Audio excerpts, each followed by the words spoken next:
So gue udah selesai tenis. Gue tenis tuh biasa setiap Senin buat mulai awal minggu dengan baik aja sih, lebih santai dan I think I grew up with tenis waktu kecil, jadi kayak nggak pengen ngilang skillnya aja, sayang. So ya, sekarang mau balik ke roastery and I'll see you there.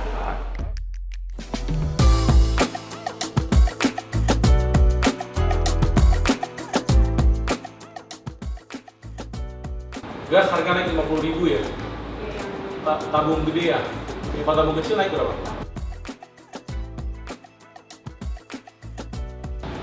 Naiknya nggak signifikan berarti ya udah. Berarti kalau gitu belum ada harus naik harga ke klien. Oke, so kita baru kelar morning meeting.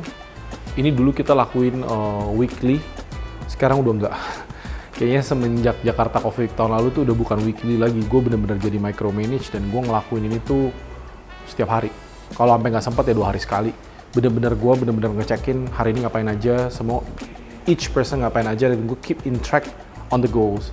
As a director, business owner, roaster, itu bener-bener lu harus ngecek semuanya, nggak cuma ngecek roastingan doang, tapi ngecek the direction of the company ini sesuai nggak sama yang lu harapkan dulu gitu. Awal-awal, misalnya setiap hari kan kita pasti berpikir kayak ini company mau kemana nih gerakannya, apalagi gas sekarang naik segala macam, apakah kita perlu ngelakuin adjustment atau enggak. Nah itu tuh sangat penting kita bahas, kita ngomongnya di daily meeting inilah gitu. Jadi gue di daily meeting ini bener-bener cuman tanya hari ini ngapain aja masing-masing, terus udah kerjaan apa aja yang minggu lalu gue minta udah selesai apa belum.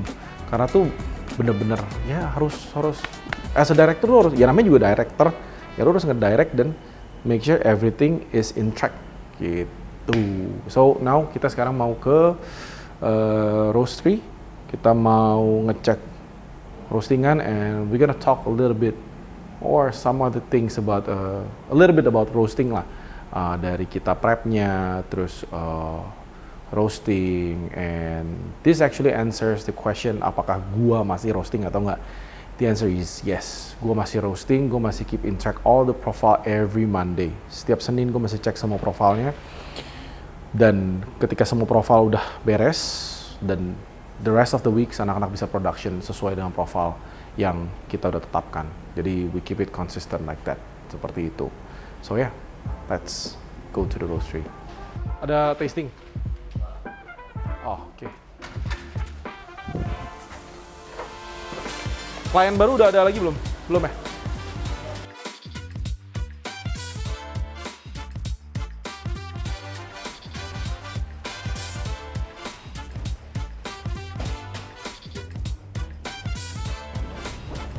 Ya.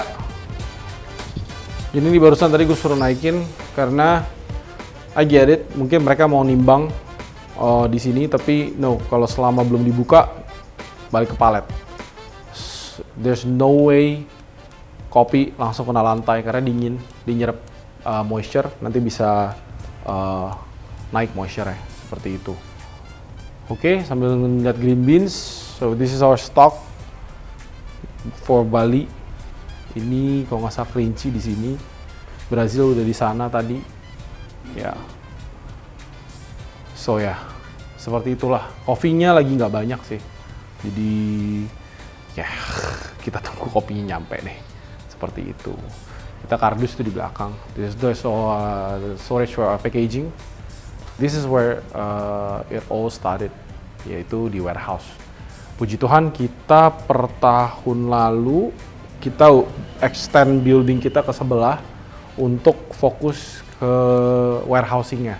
Jadi kita pengen warehouse lebih rapi. Kita sewa gedung sebelah buat nyimpen green bean seperti ini. Sebelumnya kan numpuk banget di sini ya, di sebelah, dan agak berantakan gitu. Jadi kita beneran roastery selalu berantakan sih. Kita coba serapi mungkin untuk kita bisa nyimpen barang di sini. Kita pakai rak seperti ini yang bisa kuat tonase. Lalu kita nyimpen green beans di sini dengan temperatur yang kita jaga. Kita jaga kelembapan sama temperaturnya, seperti itu. Temperatur kita jaga di 20-an, 20, 21, 22. terus kelembapan di 65%, around that. Jadi jangan sampai terlalu lembab, jangan sampai terlalu kering juga. Karena kalau terlalu kering nanti throughout penyimpanan airnya, moisture content-nya bisa turun. Moisture content turun, kopinya kering, flavor hilang. Terlalu lembab juga bikin kopinya bisa moisture levelnya naik, dust, water activity-nya naik, bisa berjamur. Kita nggak mau hal-hal seperti itu. Makanya kadang kopi itu kita bisa ngomong kayak begini, baggy nih. It is actually not the baggy taste, it's the moldy taste. Itu yang pernah dulu gue pelajarin di kelas sensori. It's not the baggy, it's the moldy taste yang bikin kita ngerasa, kopi ini udah age ya, udah tua ya, it's the mold gitu. Nah ini kalau bisa dilihat sekarang mungkin kopi udah tinggal dikit, cause it's already end of the season for our locals. Lokal udah mulai panen lagi, kita udah mulai order lagi, udah take pre-orders. Bentar lagi ini bakal penuh sama kopi-kopi dari Afrika, terutama Ethiopia. Kesukaannya customer-customer kita di Aeroworks, seperti itu. Nah, biasanya kita itu menimbang semua kopi kita tuh di sini. Nimbang sebelum production tuh di sini. Jadi that's why kita tuh kalau di Aeroworks customer tuh nggak bisa order dadakan, karena it takes time to produce good coffee consistently. Jadi kita mulai semua dari sini gitu. Kita selalu timbang sehari sebelum, baru pindahin ke ruangan production, baru roasting supaya semuanya sama. Kita nggak bisa dari dingin kayak gini masuk ke mesin, itu pasti nanti beda. Kita nggak mau seperti itu, gitu. Semua kita bisa timbang di kotak-kotak seperti itu, baru kita masuk ke production. I think for warehouse, green beans kayak di sini dulu. Di sini dulu, nanti kita pindah. Sekarang kita pindah ke production site. Let's go.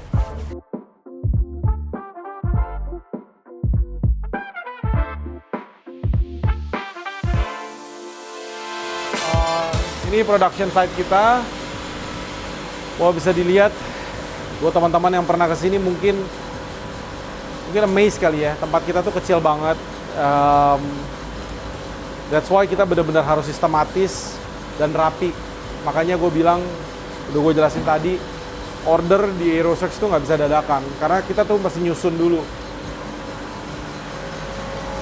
Kayak ini kopi udah kita timbangin sebelumnya, sehari sebelum kita pindahin ke sini, dan setiap weekend ini tuh kosong. Kita tuh general cleaning every Saturday. Setiap Sabtu, Fajar dan teman-teman semua bersihin ruangan ini. Selalu sekalian stok opnam. Jadi seperti itu. Now we're gonna talk about a little bit of roasting. Of course, I'm not gonna talk about roast profiles and all, cause first, of course, rahasia perusahaan. Dua, juga kayaknya terlalu panjang. Tapi yang pasti, roasting buat kita itu, it's all about consistency. We keep it easy. Roasting cuma masalah cepat atau lambat, and temperature tinggi atau rendah, development panjang, development pendek. We keep it simple like that. Menurut keyakinan saya, roasting tuh nggak susah. Asal kita benar-benar paham fundamentalsnya. Green beans, roasting, transfer panas, dan transfer panas paling penting. Bisa dilihat production dua-duanya jalan, dan gua ini biasanya setiap Senin gua hands on to the machine buat ngecekin profile masing-masing mesin. So hari ini coba kita tanya Fajar ya. Jar, hari ini roasting apa? Harinya roasting apa? Espresso blend. Espresso blend semua. Jadi kita ada mesin probat 5 kilo dan probat 12 kilo. Dan kita bagi jadwal roasting kita super sistematik. Dari Senin sampai Jumat itu nggak dicampur-campur. Jadi misalnya hari ini roasting espresso blend. Semuanya espresso blend. Untuk klien bukan? Klien ya? Klien dan retail. Kenapa kita pisahkan? Karena mesin drum, ini pengetahuan umum, lagi-lagi ini gue jelasin lagi, mungkin a little bit about roasting, bahwa mesin drum ini punya limit roasting batch of roasting per hari. Biasanya 20 sampai 30 batch, but we don't wanna risk that. Biasanya di atas 20, karena drum logically udah terlalu panas, roastingnya bisa meleset. Dan kita nggak mau hal itu terjadi. Jadi sebelum itu, kita sudah mencegah. Jadi kita mentokin batch per hari itu ada di 20 batch per hari per mesin. So we don't wanna do more than that. Makanya buat customer-customer A-Roasters kita selalu ingetin, kalau memang kalian mau didahulukan, masukin ordernya juga duluan. Jadi kita timbangin dulu supaya bisa disiapkan dulu gitu. Kita bener-bener mentokin di 20 batch per hari. Kalau enggak, curve-nya kemana-mana segala macam, dan kita susah lah, kita nggak mau ngelakuin hal itu gitu. Nah, sekarang di P5 dan P12 bedanya apa sih? So basically we're aiming for the same actual number. P12 ini sudah di-adjust ke P5 karena rasa yang customer kita tahu adalah rasa yang P5 dulu, karena ini mesin pertama kita. Jadi ini pas kita beli, kita adjust ke sana. Seperti itu. P5 kita gunakan untuk jumlah yang lebih kecil, klien yang lebih kecil, jumlah lebih kecil, jadi kita kerjakan di sini. Untuk klien yang lebih besar, jadi ini untuk kelipatan 3, ini untuk kelipatan 6. Jadi klien yang lebih besar kita ke sini supaya lebih efisien. The bigger the machine, the more consistent the result. Karena kalian bayangin sekali roasting misalnya 6-7 kilo. Berarti 6 kilo itu datang dari batch yang sama. Seperti itu, logiknya seperti itu aja. Dan mesin yang lebih besar juga lebih konsisten. Dia benar-benar selama kita jalanin between batch protokolnya sama, dia akan terus seperti itu, konsisten banget. Seperti itu. Oke, jadi kalian bisa lihat ini tuh masih berjalan sesuai dengan profil yang kita mau. Konsistensinya to the T. Kita benar-benar mau nempel ini setiap kali kita roasting. Jadi no miss. No more bad coffee means no miss. Kita benar-benar seakurat itu. Nah ini sekarang coffee udah mulai masuk ke, tadi about 30 seconds ago, 40 seconds ago, kita masuk ke first crack. Dan ini adalah tanda sign bahwa coffee itu mulai palatable. Nah, seberapa panjang kita develop itu tergantung dari coffee yang kita gunakan gitu. Biasanya untuk natural pasti kita mau lebih light karena sugarnya lebih banyak. Kita nggak mau dia over caramelize seperti itu. Untuk wash kita bisa lebih develop karena dia lebih butuh banyak dibantu untuk sweetness-nya seperti itu. Itu aja sih. Nah ini kita lagi nge-roasting buat salah satu klien. I think this machine is, profile ini aman untuk kita jalankan seminggu ke depan. Ya, sekarang kita tinggal nunggu development time aja.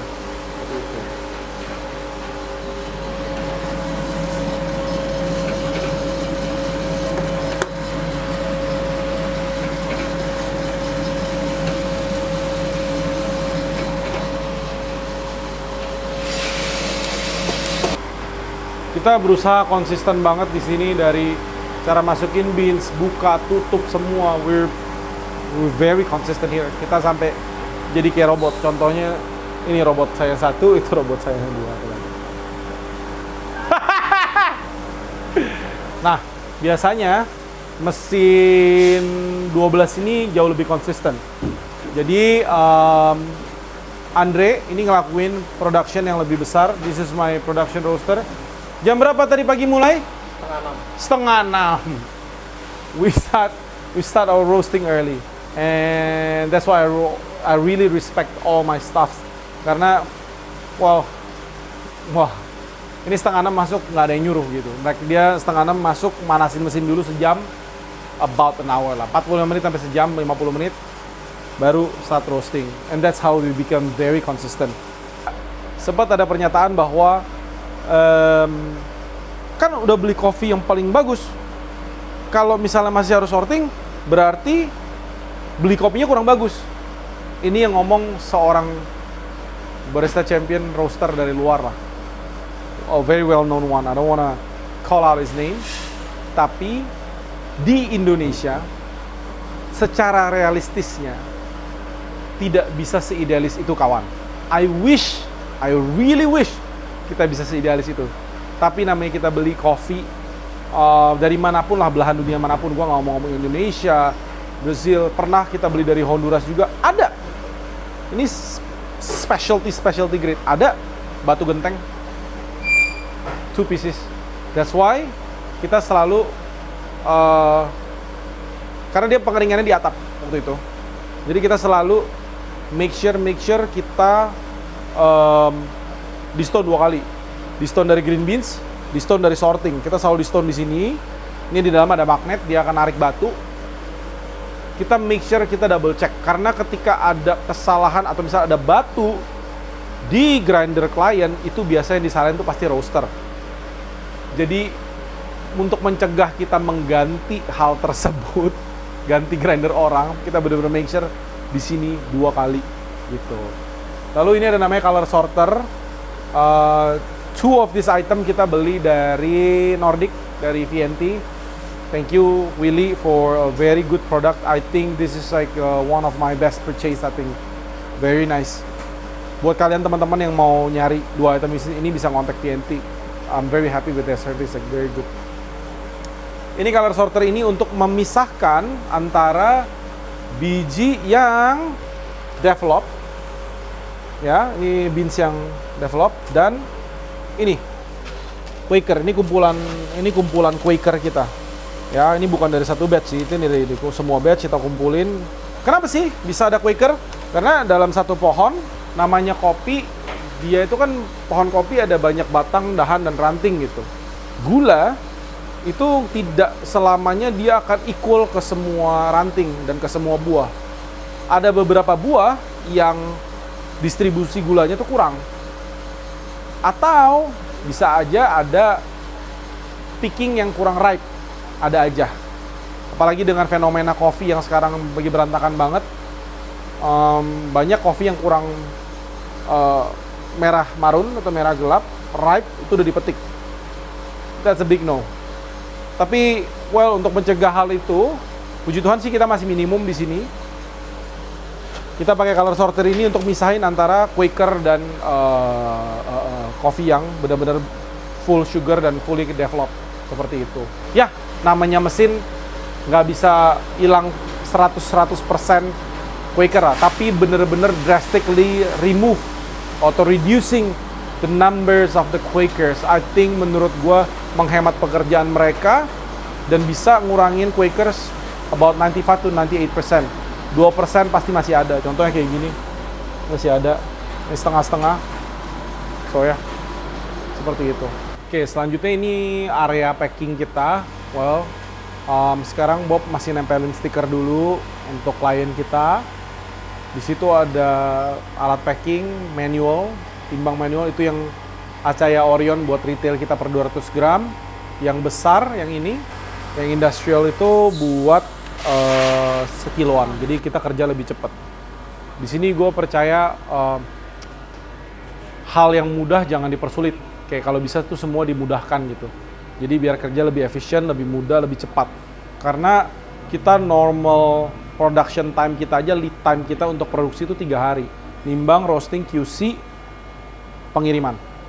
Jadi kalau lebih lama lagi, bisa jadi 4 hari, itu memberatkan buat klien dan juga nggak bagus buat bisnis kita. Seperti itu. Now we move to how we do QC. Okay? I think it's gonna be the final steps before the coffee goes out.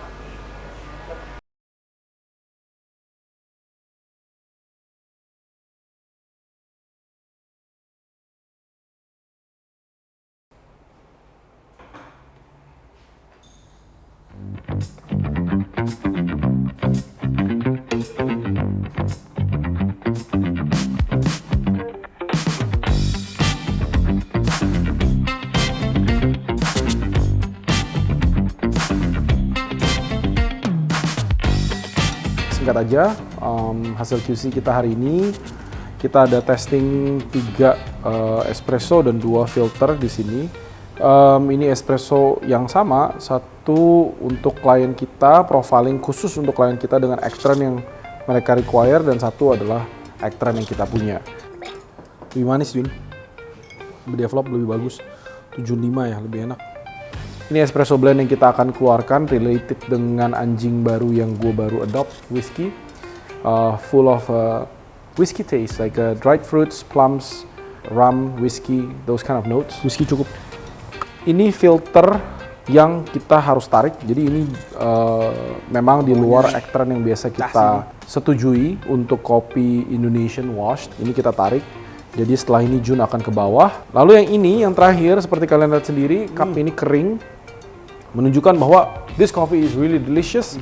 It is a geisha yang baru kita rilis, so we just did a new profiling, much cleaner with orange blossoms, jasmine, peach, tangerine, honey notes.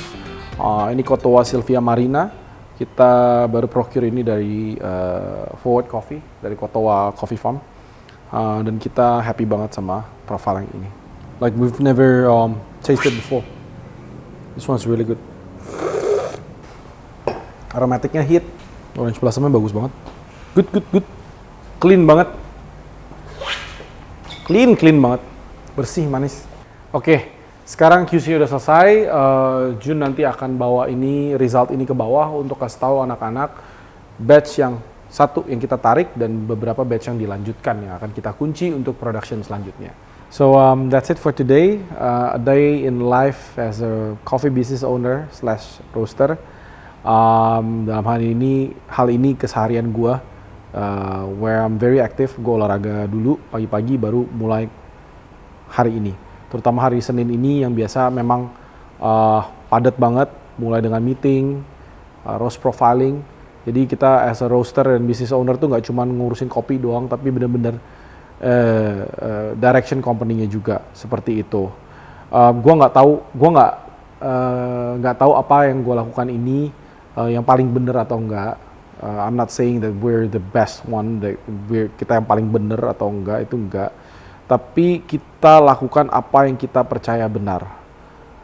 Cause we're very obsessed with good coffee. Kita benar-benar mau buktiin bahwa obsesi kita itu bukan hanya sesumbar. Seperti itu. Kita make sure benar-benar kita buktiin dari step-step production kita, dari green beans, sourcing, green beans, warehousing, roasting, QC, packing, sampai delivery. Kita mau make sure semua itu goes well dan smooth sampai di tangan customer kita dan teman-teman di rumah. That's it I think for today. Thank you buat teman-teman yang udah nonton. Jangan lupa subscribe dan komen di bawah. Let me know apa yang kurang, yang belum gue bahas, dan apa yang harus kita kontenin selanjutnya supaya kita nggak terlalu lama vakumnya selama 3 bulan kemarin ini. So thank you banget teman-teman. See you on the next episode. Bye-bye.